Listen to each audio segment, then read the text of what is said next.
We've been playing the Switch 2 continuously since it came out. Like, that's almost a literal statement. Yeah, apart from eating and a bit sleeping. A very little bit of sleep, yeah. And we have a lot of thoughts on the device, the hardware. Yeah, we've got a lot of faults. So we're going to jump straight into them. Absolutely, yeah. This is our Switch 2 hardware review, I guess, isn't it? I guess it is. So what do we think of the Switch 2? Well, let's find out.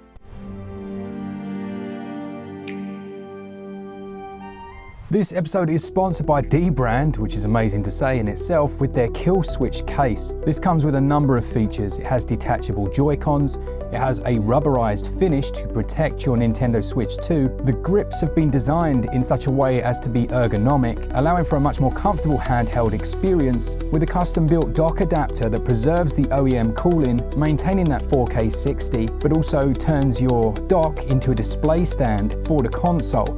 Now it is kickstand compatible, and there's a rubberized protector that can go on your kickstand, and it comes with a travel cover that folds over the front of your screen that will protect your Switch 2 from up to 100 pounds of pressure. Now as for the transparency, it's also a game card holder underneath there, allowing for up to 10 games to be held, with that nice clear window to see what you've got without having to open it up. Really a lovely piece of kit, very well designed. We'll have links to it in the description and the top pinned comment. It is a massive privilege to be sponsored by Dbrand. Go check them out and show them that SwitchUp was a good place to sponsor. Okay, so the first area that we are going to critique is the hardware. Now, there are obvious changes, larger screen, magnetic Joy-Cons. What do we think of these things? Well, let's start with the size of the console, which brings a lot of positives and perhaps a couple of negatives at the same time. So in terms of holding the console, if you do have larger hands, which I'd say both of us do, it feels much more comfortable to hold. It does, doesn't it? You know, the Joy-Con in particular, holding one really does feel quite comfortable, whereas on the original Switch, although you didn't necessarily know it at the time, yeah, after a couple of hours gameplay, you did start to get hand cramps, you know? Absolutely. I mean, we saw with our Nixie sponsorships where, you know, they released these Joy-Cons that were more ergonomic. Yeah. What a difference it made for long play sessions. Absolutely, absolutely. The increasing size of the screen is another positive. I mean, as long as you can still carry it about, the bigger the screen, the better, I would say, on a handheld device. Can you carry it about as easily, I suppose, is the pertinent question. Well, it's heavier, isn't it? It's definitely heavier. Like, the weight does make a difference. It also makes a difference to weird things, like you have to think a lot more carefully about the way that you protect your device. Yep. A sponsorship there from Dbrand. There we go. That'd be a good place for the advert. But seriously though, like, because of that added weight, you drop this and you're going to know about it if you've not got anything on your Switch. Also the fatigue over long periods of time, but that is slightly offset with another hardware design change, which is that stand. Yeah, the stand, they've kind of taken the best points of the other two stands, being the original Switch and the OLED. Yeah. And I do think this is the best design they've come up with so far. Yeah. It's very practical, it works. In situations where you might not think of straight away, if you're laying in bed and you're kind of balancing it on your stomach, which I'm sure lots of us do, it holds well. It really does, yeah. And I actually do that a lot. Yeah, I play this a lot, you know, like, and that's another beauty, isn't it? Where you got the Joy-Cons detached, you're just chilling. Absolutely. Like, it's lovely. I think that is, maybe an underrated feature. Now, we spotted something the other day, actually, that's very cool, isn't it? You can you remember the tape mode games that we looked at? Yes. So let's show on yours, because mine's covered in cases and stuff. Okay. You can actually use this case, this kickstand, to hold the Switch up vertically for tape mode gamers. Yeah. For the old, like, shmups and stuff. So obviously that's the way you would generally use it. But if you're using something in tape or Tate mode, then you can, of course, stand it that way, and it will hold, and you will be able to use it for such games, which is good actually, because that's something that in the past was a bit of an annoyance. Yeah. Trying to find a way to play. It was a great feature to have for mode, but it wasn't practical to use without like a flip grip or something like that. Yeah, it was a little hit and miss, wasn't it? Another one that you may not have thought about is the game cart slot. Now, you're a big physical gamer. Yeah, I felt that the slot on the original Switch was absolutely fine. No issues there. I felt the OLED Switch's slot was awkward to open. You almost needed to grow your nails to get in there. Yeah. This one's much better. So obviously you can go from the bottom and just come straight up. Certainly better than the OLED's slot. We mentioned weight. I just want to backtrack a bit because I think my feelings on the weight are that this is as heavy as a handheld console should be. Right. I think this is about borderline for almost too heavy. You know, it's not quite there. But if there's a Switch 2 Pro in the future, I think they need to consider not making it much heavier if they want it to still be classed as a good handheld to consider, you know? Yeah, I think that's reasonable. We saw a slight weight gain, didn't we, between the OG Switch and the OLED Switch. So when we did the OLED Switch 2, yeah, they'll have to think about that. I think so. They're reaching the bounds, aren't they? Yeah, I would say so. So I also want to backtrack a tiny bit as well. Now, we spoke about the Joy-Cons and the size. There are also changes on that Joy-Con that change the way it feels. Now, for me, there's a positive. There's actually a negative for Glen. Yeah, one thing I would say that I've noticed so far, now I will preface this by saying that the vast majority of the games I've played on Switch 2 so far are fighting games. Be it the games released on the Switch 2, like Street Fighter 6, or playing my Switch 1 catalogue. Yeah. I don't feel the D-pad for fighting games is as good. Right. Just as an early impression, it might grow on me, I might get used to it. It just feels a little slippery. It doesn't feel as easy to pull off the moves. So on the whole, I think the D-pad is good. Nice chunky buttons, decent clickability to them. Yeah. Decent, you know, size and weight. But I've just so far been struggling with them for fighting games. That's all I'll say. Yeah, and that is a very specific use. Very niche, very specific. Yeah, for me, I think the size means my hand's in a much better place for pushing the buttons. The buttons are larger and flatter, which feels better. You know, I just seem to hit them more, you know, precisely, I guess is the way of putting it. This is a huge change. The actual, I know people are moaning about the fact that the joystick supposedly is still the same intrinsic hardware of the Switch OLED. Yeah. And Nintendo have said that they will replace any drifting sticks, which is a bit worrying. Yeah. But the size of it, because it's so much bigger, and I do have a cap on there, by the way, from Dbrand now. It's just easier to use. You could be more precise. Yeah, and I mean, we've mentioned drifting. I don't know if it's going to become a problem in the future if Nintendo have made that statement. There's clearly on their mind. I remember buying original Switch day one, and it was a major issue. No such issues as home at all. At all. No. My Bluetooth didn't work on my Joy-Con, the first one I had. Such a problem. And my OLED, since they're terrible. You know, the connection, the connectivity of it wasn't good enough. These seem like a massive improvement so far. Yeah, there's been a lot. You can guarantee there's been a lot under the hood. There are so many small changes. You'll see a lot of reviews that talk about a more premium feel. The buttons, for example, at the top here, you can see those. They don't have that wiggle to them. No, they don't. Yeah. They just feel more quality, don't they? They feel as if they're cased in a bit better, don't they? Exactly. Yeah. Just that build quality, which Nintendo is renowned for. And I'm not saying the Switch OLED was bad. Just feels more premium across the board.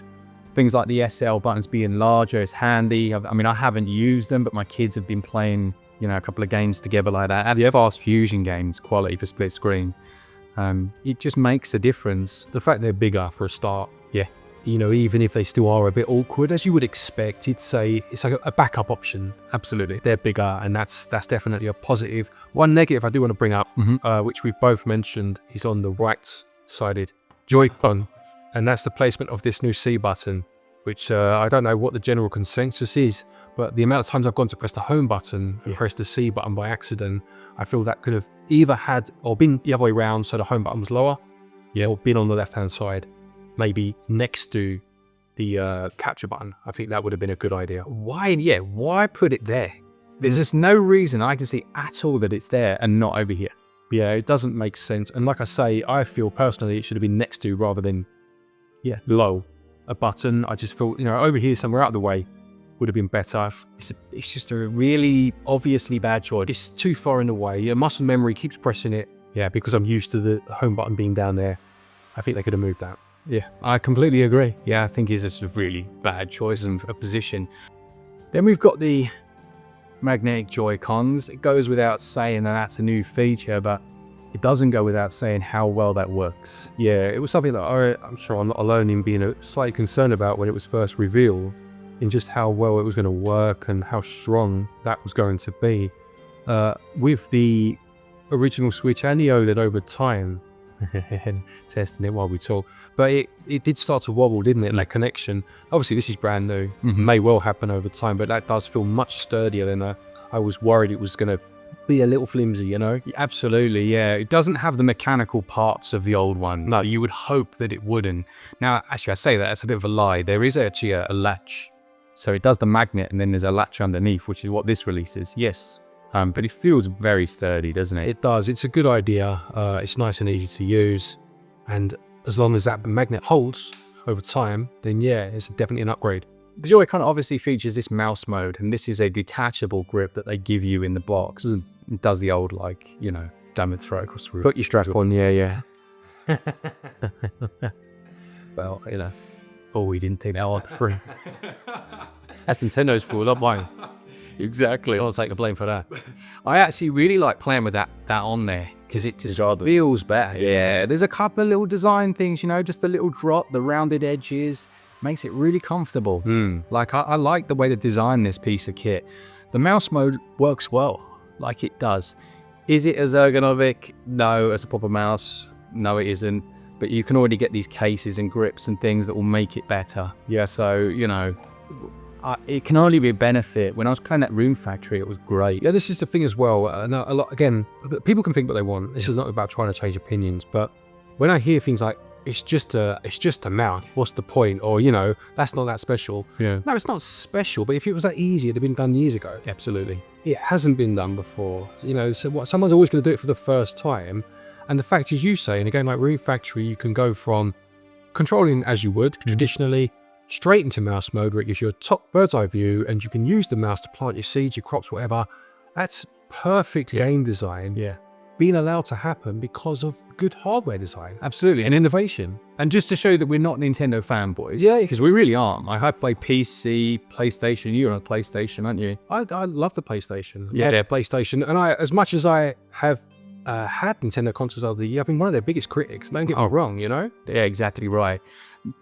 He was just talking about features where, you know, it doesn't necessarily make a huge difference, but it adds a feeling of value, a feeling of quality. The haptics on the Switch 2 have taken clear inspiration from the PlayStation. PlayStation has this haptic trigger. You know, you pull it and it's got varying pressures. Now, the Switch doesn't do that. But what the Switch had was its HD rumble. Yes, which was nice. Very underutilized. This version is much better. Like, much better. There's Fantasy Life. Yep. You're like, when you're mining the rocks, it feels like gravel is pouring through your hand. I was like, how have they done that? And that's the thing. I mean, HD Rumble has improved on this way, or you know, whatever its name is now. But HD Rumble as a mechanic, whatever you want to call it, feature, was fine. Yeah, as you say, it was underutilized, but it was fine. I don't see the mouse in the same bracket. No. It's genuinely a game changer. It changes the way you play a game. True. You know? Yeah, absolutely. So another area that we kind of alluded to, they connect much faster than the old Joy-Con. They really do, yeah. That was, I don't know if that was age over time or what, but trying to play a multiplayer game, it was becoming a major problem. You're getting either the Joy-Con or even other controllers to connect to your Switch. And yeah, no such issues with this one. No, I mean, you look at the way that they launched the original Switch and it didn't have Bluetooth functionality. You can only imagine they were trying to preserve as much Bluetooth signal as they could. Yeah. Then they released the OLED and they were like, oh, I think we can get away with this. And I think the wheels came off of that. I think so. Yeah, no. Yeah. Let's have a look at the console itself now, Joy-Con aside, and look at some of the positives and negatives. So let's start with things like the fact there are 2 USB-C ports now as opposed to 1. What are your thoughts on that? It's just really handy. It's a good idea. They both have, I believe they both have docking capabilities. Right. I don't know that. I mean, it doesn't really matter. You're unlikely to dock from the top. No, yeah. But maybe with a third-party peripheral, you might want to do that.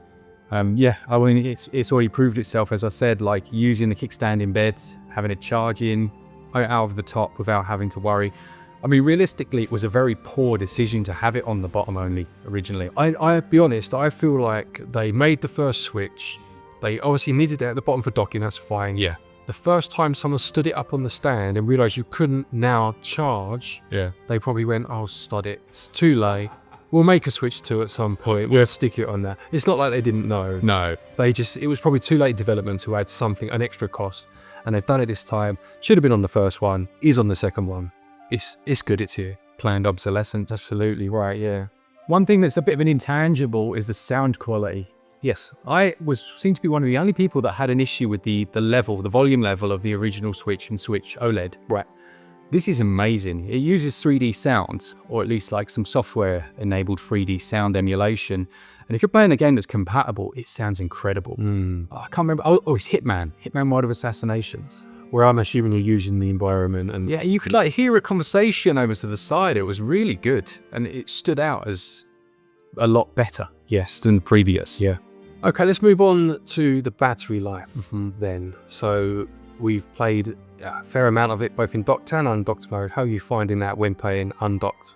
It's as expected. Yeah. If you get a form factor like this, you're not fitting in enough battery. Yeah, that's a fair point. Yeah. You can't. It comes with a few issues. More heat, which reduces battery life. More sound. So if you take your Switch off of the dock after a serious session, you're going to be hearing this little bad boy. Yeah, we'll talk about the fan in a minute for sure. But one thing I will say about the battery life as well. So yeah, you're right. It is to be expected. Obviously, games that need more power. Yeah. Obviously, it's going to run out quicker. But even things like downloading games. If you've got a 5-6 gigs worth of game that you're downloading, you turn your Switch back on and you've lost 20% worth of battery. Yeah. Do you know what I mean? Like Mario Kart World I downloaded, that's 20 odd gigs to be fair, but you do lose a good chunk of battery. Yeah, I'd say this is a really good time for anyone that's watching that has a Switch 2 to turn on their battery preservation feature. Yeah. It will only charge to 90% and it will massively increase your battery life over a ton. Yeah, absolutely. Let's mention that fan then. Yeah, where it chucks out. Yeah, so it's not a huge issue playing handheld. No.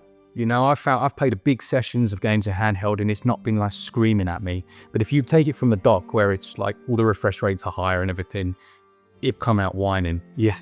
Yeah, it needs some, so it wants some time alone on cloud, doesn't it? Once he's left alone for a while. Lie down. Yeah. But it's good that it doesn't happen so much in undocked mode. Yes. That would be an issue, wouldn't it? Be a huge issue. Playing in bed, you know, your other half's asleep or whatnot, it's like... I will say, if you have it plugged in, you will notice the heat up quicker. It's just, it's like thermodynamics, isn't it? It's going to happen. It's unbelievable. The heat build up on the battery and it will just get hotter. Right, we mentioned the size of the screen earlier, but let's jump in and be a bit more specific now. So obviously it uses an LCD screen. Coming off the back of the OLED, I think if the OLED hadn't existed, perhaps it wouldn't be such an issue, but some people clearly feel it's a downgrade. They do. We so called it though, didn't we? Yeah. And I'm sure loads of you called it. It's exactly what we said before. It's planned obsolescence. It's a 120 hertz panel, which is good. You know, at least they've upgraded a lot of the aspects. Yeah. It uses VRR, which is variable refresh rate, which again is very good. Classic Nintendo, that then doesn't work in docked mode. So variable refresh rate is really good for when you've got a frame rate that's lower than the refresh rate. Yeah. So say like they're running a lot of games at 40. Like it means that the TV is like keeping up basically. It means it just looks smoother. Without that on the docked mode, it's a bit of a schoolboy. Yeah. It's a bit of a foolish thing. But for this, if you're playing handheld, the refresh rate makes a difference. It looks really nice and smooth. But we need to address the elephant in the room. Yeah. The screen's not as good. No, it isn't. And it's one of those things where I played the Switch 2 for a couple of days and it seemed absolutely fine. Yeah. Turned my OLED back on to do some comparisons and whatever it was, and immediately you're like, oh wow, this is good. You know, this looks lovely. It's hard to unsee it once you've seen it, if you know what I mean. Oh, I know exactly what you mean. Yeah, you showed me earlier just a comparison between the two. Yeah, colors were just popping on that OLED. That also affects battery life. So it does annoy me a little bit, I've got to be honest, because it wouldn't have cost them a great deal more to go OLED.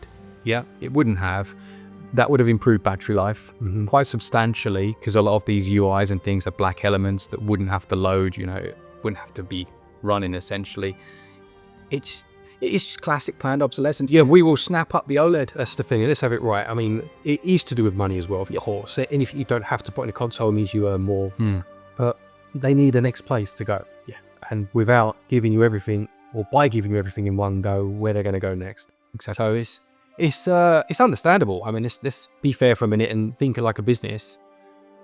But it was expected, wasn't it, I think? Yeah, there's a couple of other minor things as well. When you dock in your Switch, you'll get these little scratches on the back. You can already, I hate to say it, Glenn, you can already see a few on yours. Yeah. They're things that they should have sorted out. Could have just put a piece of foam inside the dock that stopped that happening. Things you would think they would spot very quickly. Yeah, quality control, isn't it? Or a bit more care. Yeah, a little bit. Some people would get really annoyed by that, you know, like, you didn't know. So I had lurched here. Now I can't look away from it. Infuriating. Sorry, mate. Yeah. Something that you can't see, but we will see very quickly, and you will as well, is the limitations of the storage. Now, the game sizes are so much bigger. Yeah. So you got 256 gigs, which sounds nice. It's not enough. It's not enough at all. On day one, I downloaded Street Fighter 6. That was the only Switch 2 game I downloaded. Yeah. Did the transfer over of my previous file, whatever you want to call it, profile, and left it overnight. And by the morning, I had no space left. No. And if Nintendo had released an affordable 1 terabyte card, Yep. at least you could go, all right, I've paid an extra 100 quid, I've got a 1 terabyte card. At the moment in the UK, it's 320 quid. It's crazy. It's crazy. I mean, the thing is that, yes, it would have pushed the price up. Yes, that is annoying. Yes, people already had an issue with the price. Yeah. But if it's something that's so essential that by literally the next morning it's a problem, you've got to do it really, ain't you? Switch to OLED, 512 gig standard, it's coming. Yeah. I mean, if they'd have jumped to a terabyte on the next one, I'd have been happy. Give me 5 for this, Yeah, if they do that, I'll be at. Yeah, for sure. So a lot of people are talking about the Switch 2 as a Switch Pro. Well, yeah. Just in terms of its power and its raw specs and the way that it runs Switch 1 games on the hardware. I feel like saying that is fine. Yeah. Saying it as a negative is a bit weird. Yeah, I think that's fair. I mean, there's only so much more powerful it can be it's not a Switch anymore. Would you think that's a fair statement? I mean, surely if they went back to pure home consoles, no hybrid system, it could have been more powerful, I guess, but that's the point, isn't it? It is the point, yeah, and let's be realistic, some of the games that we've tested look incredible. They look great. They look absolutely great. It's clearly got a lot of power under the hood, a lot more than I think some people are giving it credit for. It's that line, like you said before, between portability and functionality and performance. Yes. I think it's reasonably well placed. Yeah, I mean, I've seen a lot of comments on some of our videos about particular games. Cyberpunk, for example, just buy it on the PS5. I mean, that's fine if you sit at home and you play it on your screen and you want it to look as good as it can look. Yeah. That's fine. If you want a hybrid console, the PS5 isn't that. No. Talk about Steam Deck if you want, I guess. I don't know. I haven't got a Steam Deck, but compare it to the PS5 when you're forgetting the major selling point of the system. It seems a bit redundant, Oh, absolutely, yeah. And like you just said, the Steam Deck's much less powerful than this. Right. With worse battery life a lot of the time. Don't panic. I know you can run the refresh rate slower and, you can get it running longer. That's actually a good point as well.